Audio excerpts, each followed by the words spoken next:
No, Pępek Europy to jest projekt, który zrealizowaliśmy, żeby więcej ludzi chodziło na wybory europejskie w tym przypadku.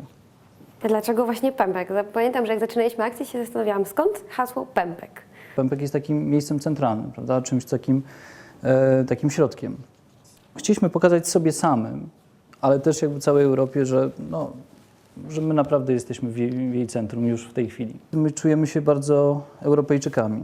Tak? Znaczy, jak się patrzy na poparcie dla Unii Europejskiej w Polsce, no to ono jest najwyższe w Europie, tam 80% czy coś takiego. Tak? A z drugiej strony frekwencja w wyborach do Parlamentu Europejskiego, wtedy, kiedy one się odbywały po raz pierwszy, była jedna z najniższych w Europie. Uważamy, że aktywność, taki minimum aktywności w postaci chodzenia na wybory i oddawania swojego głosu, to owszem, to coś zmienia w naszym życiu i zmienia w naszym kraju i to też zmiana dla Europy.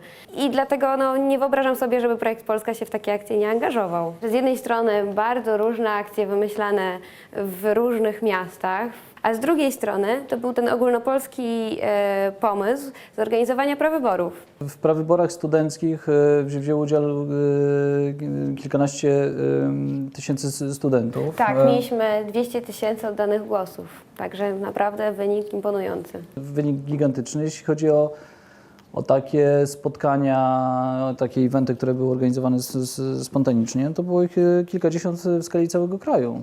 To jest niesamowite uczucie, jak po tych kilku miesiącach podsumowujemy naszą działalność i od grupki ludzi, którzy mieli jakiś pomysł i chciało im się poświęcić trochę swojego prywatnego czasu na to, żeby się zaangażować w taką działalność społeczną, z takiego jednego dnia, w którym się decydujemy na to, że coś robimy, po kilku miesiącach możemy zobaczyć, o kurczę, faktycznie nam się udało. Siedziałem w studiu wtedy, kiedy moi ankieterzy dzwonili tam po całej Polsce i się dowiadywali, czy ludzie poszli na wybory, czy nie i na kogo głosowali. No po prostu jakby ten moment, kiedy była godzina 9 i nagle ten słupek frekwencji po prostu wyrósł ponad to, co było 5 lat temu, to było super. No. To, co myśmy zrobili, zmienia realnie rzeczywistość, w której żyjemy, zmienia życie publiczne i nagle się okazuje, że można się zaangażować w sprawy publiczne i że to nie jest po prostu jakby taka brudna polityka, tylko rzeczywiście można z tego zrobić jakąś fajną sprawę, której ja mam taką osobistą satysfakcję